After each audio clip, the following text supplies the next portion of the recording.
Hello दोस्तों, मैं हूं मदन राठौर। आपके अपने यूट्यूब चैनल स्टडी सेंटर 96 में आपका स्वागत है। तो डेली करंट अफेयर्स का यह हमारा एपिसोड नंबर 24 है, जिसमें हम बात करेंगे 10 महत्वपूर्ण करंट अफेयर्स के प्रश्नों पर। पहला प्रश्न है कि हाल ही में चर्चा में रही ग्रेट बैरियर रीफ कहाँ स्थित है। तो पहले बात कर लेते हैं कि जो ग्रेट बैरियर रीफ है ये चर्चा में क्यों रही। तो चर्चा में इसलिए रहा कि जो ग्रेट बैरियर रीफ है, ये ग्रेट बैरियर रीफ और जो इसके आसपास का क्षेत्र है, तो इस क्षेत्र का जो जल है वो उस जल का तापमान पिछले 4 वर्षों की तुलना में बहुत ज़्यादा बढ़ गया है, जिससे वहाँ का जो इकोसिस्टम है वो बहुत ज़्यादा प्रभावित हुआ है। अब इसकी लोकेशन देख लेते हैं। तो जो ये आप पोर्शन देख पा रहे हैं, ये ऑस्ट्रेलिया के इस हिस्से का ही हिस्सा है। तो ये ऑस्ट्रेलिया का उत्तरी क्षेत्र है और ये पूर्वी। तो जो ये ग्रेट बैरियर है ऑस्ट्रेलिया महाद्वीप के उत्तर पूर्वी हिस्से में आती है। तो यह हमारा सही उत्तर हो जाएगा ऑप्शन डी। ऑस्ट्रेलिया के उत्तर पूर्वी तट पर ग्रेट बैरियर रीफ स्थित है। अब बात कर लेते हैं ग्रेट बैरियर रीफ के बारे में। जो ग्रेट बैरियर रीफ है, इसकी जो लंबाई है वो लंबाई 2300 किलोमीटर है। इसकी लंबाई जरूर ध्यान रखना है। और यह विश्व का सबसे बड़ा कोरल रीफ तंत्र है, ये भी ध्यान रखना है। और साथ ही जो ये ग्रेट बैरियर रीफ है, अब ग्रेट बैरियर रीफ है, री का मतलब एक कोरल तंत्र है, मतलब प्रवाल भित्तियां, बहुत बड़ी संरचना है। तो इसलिए इसको बोलते हैं कि पृथ्वी पर सबसे बड़ी जीवित संरचना भी है। और एक पॉइंट और है कि 1981 में यूनेस्को ने इसे विश्व धरोहर स्थल घोषित किया था। तो हमें इतनी बातें ध्यान में रखनी है और हमारा सही उत्तर हो जाएगा ऑप्शन डी। अगला प्रश्न है कि तिमोर लेस्ते की यात्रा करने वाले पहले भारतीय राष्ट्रपति कौन हैं। तो यह चर्चा में क्यों रहा है, पहले इसको देख लेते हैं। चर्चा में इसलिए रहा है कि अभी हाल ही में जो हमारे राष्ट्रपति द्रौपदी मुर्मू जी हैं, उन्हें तिमोर लेस्ते का सर्वोच्च नागरिक पुरस्कार से सम्मानित किया गया है। और जो यह सम्मान दिया गया है उसका नाम grand collar of order of Timor Leste है। यह सम्मान जिन लोगों को दिया जाता है वो वह लोग होते हैं जिन्होंने तिमोर लेस्ते की जनसंख्या के लिए या वहाँ के लोगों के लिए महत्वपूर्ण योगदान दिया हो, उन लोगों के लिए यह पुरस्कार दिया जाता है। लेकिन अभी हाल ही में जो तिमोर लेस्ते की यात्रा पर जो भारत की राष्ट्रपति गई थी, उनका द्रौपदी मुर्मू, उन्हें यह पुरस्कार दिया गया है। तो अब बात कर लेते हैं तिमोर लेस्ते के बारे में। तो आप जो ये देख पा रहे हैं, ये है तिमोर आइलैंड, इसको बोलते हैं तिमोर द्वीप। तो ये 2 हिस्सों में बटा है। तो जो इधर का हिस्सा है इसको बोलते हैं पश्चिमी तिमोर, और जो इधर का हिस्सा है इसको बोलते हैं पूर्वी तिमोर। तो जो ये पश्चिमी तिमोर है ये इंडोनेशिया का हिस्सा है, और जो पूर्वी तिमोर है इसी को हम लोग बोलते हैं तिमोर लेस्ते देश, और जिसकी राजधानी है दिल्ली। ध्यान रखना है, इस तिमोर लेस्ते की जो राजधानी है, राजधानी दिल्ली है, और इसकी जो मुद्रा है अमेरिकी डॉलर। तो हमें इतनी बातें ध्यान रखनी है। और ये भी ध्यान रखना है कि जो तिमोर द्वीप है, इसी तिमोर द्वीप का जो पूर्वी हिस्सा है इसी को हम लोग बोलते हैं तिमोर लेस्ते देश। तो हमारा सही उत्तर हो जाएगा ऑप्शन डी। अगला प्रश्न है हाल ही में उदार शक्ति सैन्य अभ्यास 2024 का आयोजन कहाँ किया गया है? तो हम पहले बात कर लेते हैं उदार शक्ति सैन्य अभ्यास के बारे में।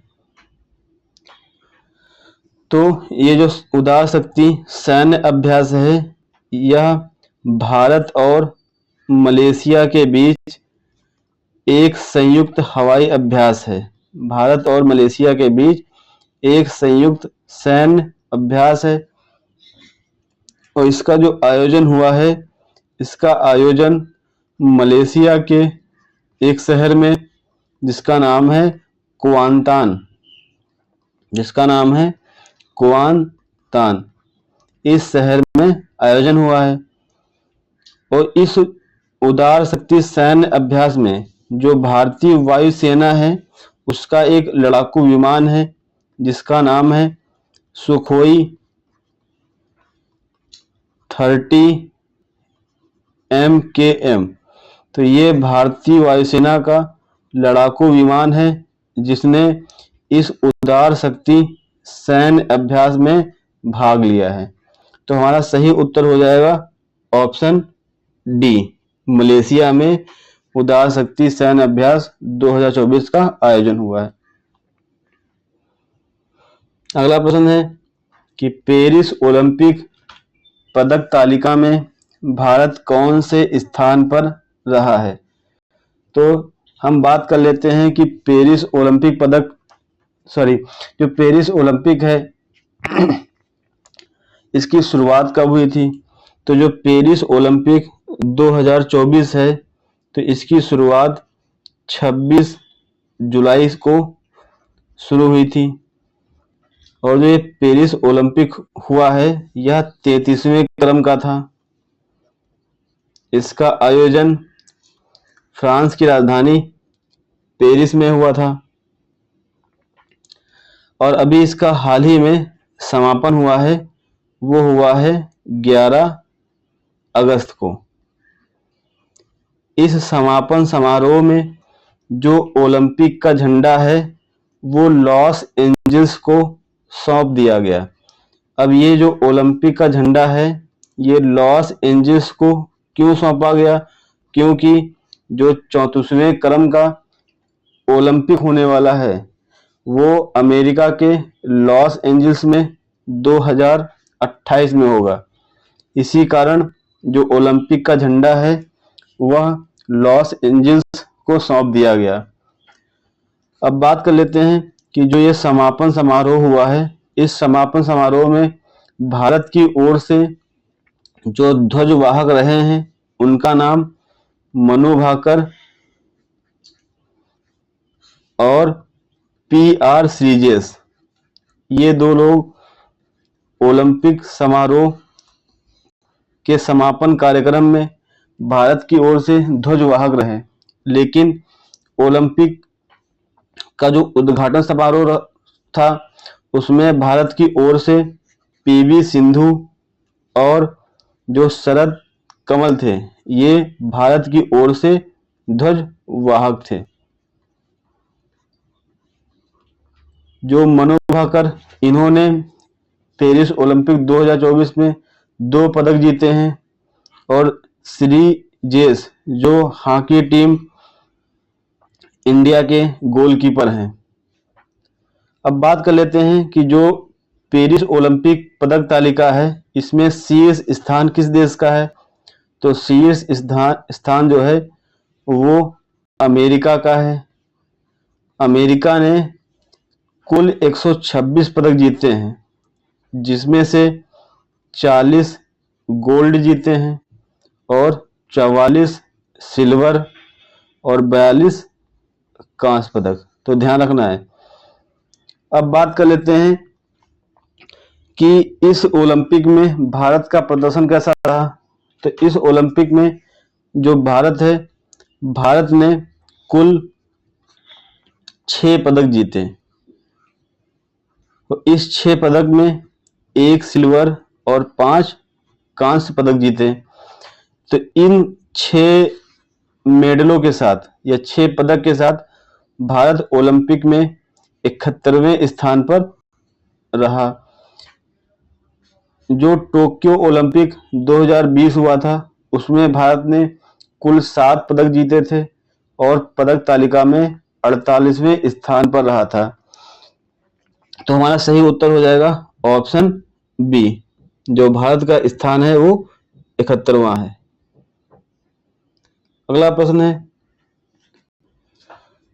कि प्रधानमंत्री आवास योजना शहरी 2.0 के तहत अगले 5 वर्षों में कितने घर बनाए जाएंगे। तो जो ये प्रधानमंत्री आवास योजना शहरी है इस पर बात कर लेते हैं। तो हाल ही में हुआ क्या है कि प्रधानमंत्री नरेंद्र मोदी की अध्यक्षता में जो केंद्रीय मंत्रिमंडल है उसने प्रधानमंत्री आवास योजना शहरी 2.0 की मंजूरी दे दी है। तो हम बात कर लेते हैं कि जो यह योजना है इससे क्या मतलब है। तो इसका जो लक्ष्य है, इसका लक्ष्य यह है कि यह अगले 5 वर्षों में यानी कि 2024-25 से लेकर के 2028-29 इस अवधि में, मतलब जो ये 5 वर्ष हैं, इन 5 वर्षों की अवधि में जो शहरी गरीब और मध्यम वर्ग के परिवार हैं उनके लिए 1 करोड़ घर बनाए जाएंगे। ये इन्होंने इस योजना के माध्यम से 5 वर्षों का लक्ष्य रखा है।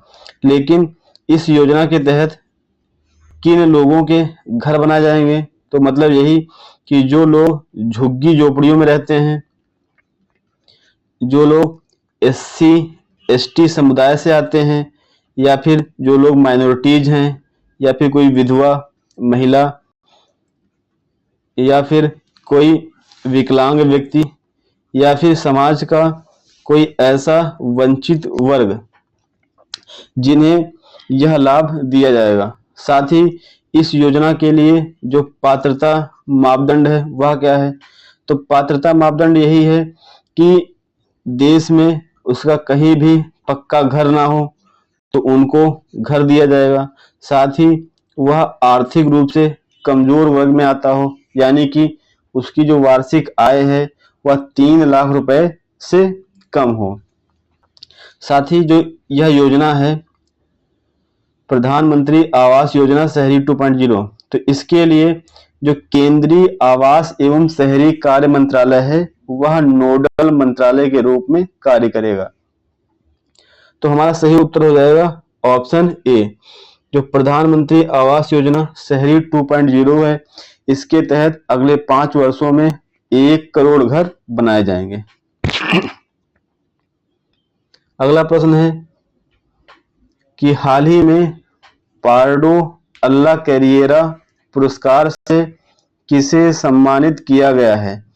तो हाल ही में जो पार्डो अल्ला कैरियरा जो पुरस्कार है उसे शाहरुख खान को प्रदान किया गया है। तो हमारा सही उत्तर हो जाएगा ऑप्शन डी। जो इसके अन्य विकल्प हैं उनको देख लेते हैं।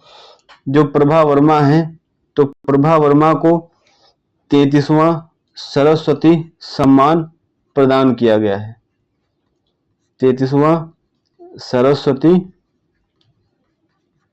सम्मान प्रदान किया गया है। जो इसरो है, इसरो को एविएशन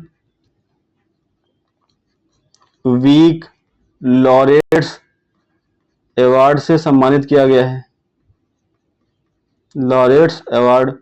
और जो डॉक्टर उमा रेले हैं तो इन्हें महाराष्ट्र गौरव पुरस्कार प्रदान किया गया था हाल ही में। जो मैं सभी पॉइंट बता रहा हूँ ये हाल ही के करंट अफेयर्स हैं जिनको मैं जोड़ रहा हूँ।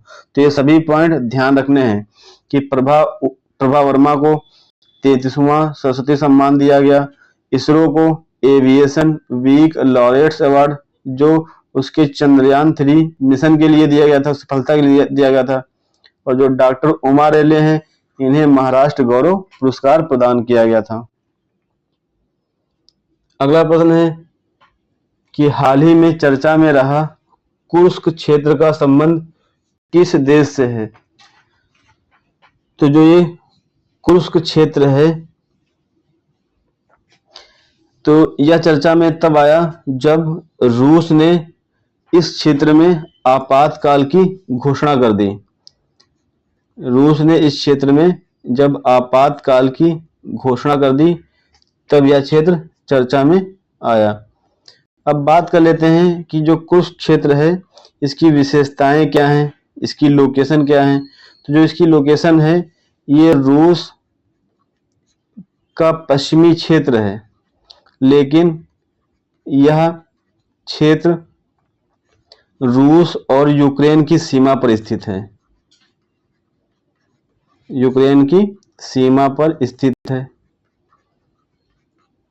ये जो कुर्स्क क्षेत्र है यहाँ पर जो चेरनोजेम मृदा होता है यहाँ की विशेषता है। साथ ही जो यह क्षेत्र है यह लौह अयस्क का भंडार है,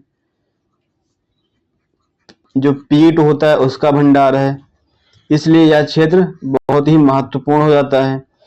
तो हमारा सही उत्तर हो जाएगा ऑप्शन डी, रूस का यह क्षेत्र है और ये यूक्रेन की सीमा से लगता हुआ है। जो अन्य विकल्प हैं इनको देख लेते हैं कि वेनेजुएला और गुयाना।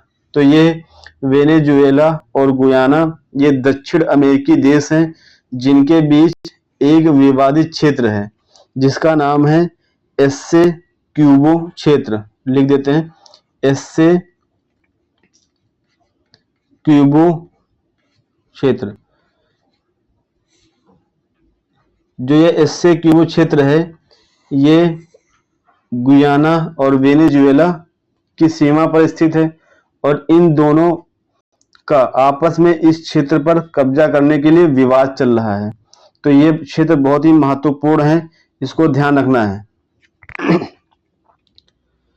अगला प्रश्न है कि हाल ही में अंतरराष्ट्रीय क्लाउडेड लेपर्ड दिवस कब मनाया गया। तो हाल ही में जो अंतरराष्ट्रीय क्लाउडेड लेपर्ड दिवस मनाया गया वह 4 अगस्त को मनाया गया। तो सही उत्तर हो जाएगा ऑप्शन ए। जो एक क्लाउडेड लेपर्ड है ये क्या है। तो ये लेपर्ड जो एक बिल्ली की तरह दिखने वाली एक प्रजाति है और इसके शरीर पर बादल के समान धब्बे दिखते हैं, इसीलिए इसका नाम पड़ा क्लाउडेड लेपर्ड। तो यह मनाते हैं 4 अगस्त को। जो इसके अन्य विकल्प हैं उनको देख लेते हैं। 6 अगस्त को हो जाएगा तुम्हारा हिरोशिमा दिवस, 9 अगस्त को नागासाकी दिवस और 10 अगस्त को विश्व जैव ईंधन दिवस मनाया जाता है। अगला प्रश्न है वैश्विक प्रवासी महिला कबड्डी लीग का पहला संस्करण भारत के किस राज्य में आयोजित किया जाएगा। तो जो एक प्रवासी महिला कबड्डी लीग है इसका आयोजन सितंबर माह में किया जाएगा और यह हरियाणा राज्य में आयोजित होगा। तो हमारा सही उत्तर हो जाएगा ऑप्शन ए। अब बात कर लेते हैं जो अन्य विकल्प हैं। जो अभी खेलो इंडिया विंटर्स गेम हुआ था, खेलो इंडिया विंटर गेम्स, तो इसका जो पहला चरण है उसका आयोजन लद्दाख में हुआ था और खेलो इंडिया विंटर गेम्स का जो दूसरा चरण था उसका आयोजन जम्मू कश्मीर में हुआ था और खेलो इंडिया विंटर गेम्स का जो विजेता रहा था मतलब शीर्ष स्थान वह महाराष्ट्र रहा था। ध्यान रखना है। अगला प्रश्न है हाल ही में सोशल मीडिया प्लेटफॉर्म एक्स पर किस देश ने प्रतिबंध लगा दिया है। तो जो वेनेजुएला है जिसकी राजधानी कराकस है, तो इसने हाल ही में सोशल मीडिया प्लेटफॉर्म एक्स पर प्रतिबंध लगा दिया है। तो सही उत्तर हो जाएगा ऑप्शन ए। जो इसके अन्य विकल्प हैं इनको देख लेते हैं। तुर्की ने अभी हाल ही में सोशल मीडिया प्लेटफॉर्म इंस्टाग्राम पर प्रतिबंध लगाया है। और जो मॉरिशस है इसको हम जोड़ सकते हैं कि जो भारत का पहला विदेशी जन औषधि केंद्र खोला गया है वो मॉरिशस में खोला गया है। विदेशी जन औषधि केंद्र, ये भारत का पहला विदेशी जन औषधि केंद्र है जो मॉरिशस में खोला गया है। नीदरलैंड को हम जोड़ सकते हैं कि यहाँ पे भी एक हाल ही में पीएम की नियुक्ति है जिनका नाम है डिक सूफ।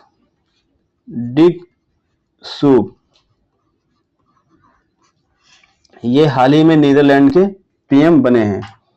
तो दोस्तों यह मेरा आज का वीडियो था। अगर मेरा वीडियो पसंद आया हो तो वीडियो को लाइक करें, शेयर करें और हमारे चैनल को सब्सक्राइब करें।